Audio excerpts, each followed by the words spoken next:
La première fois que j'ai entendu parler du cyberharcèlement, je devais être en fin sixième. À l'époque, j'ai juste compris que des gens méchants pouvaient embêter d'autres personnes sur Internet ou au téléphone par SMS. Je trouvais ça inutile que des gens puissent perdre leur temps à faire ça. Puis un jour, je me suis disputée avec ma meilleure amie.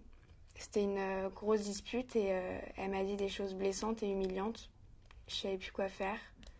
Puis comme c'était ma meilleure amie, je lui avais raconté tous mes secrets et elle s'en est servie pour les mettre sur Internet. Donc tout le monde pouvait les lire. Et j'ai reçu plein de SMS de gens que je connaissais pas forcément. Au collège, tout le monde était au courant de ce qui se passait dans ma vie. Le matin, j'arrivais au collège, j'avais mal au ventre parce que je savais pas à quoi j'allais être encore confrontée dans la journée. Puis, puis ma mère a bien vu qu'il se passait quelque chose, donc je lui ai tout raconté. Et à ce moment-là, elle a appelé les parents de ma meilleure amie, qui ont décidé donc de nous inviter chez eux pour discuter. Et ma meilleure amie donc s'est rendue compte qu'il s'était passé quelque chose et enfin qu'elle a mal agi. Du coup, elle s'est excusée et on est redevenus les meilleures amies du monde. Et puis donc maintenant tout se passe super bien.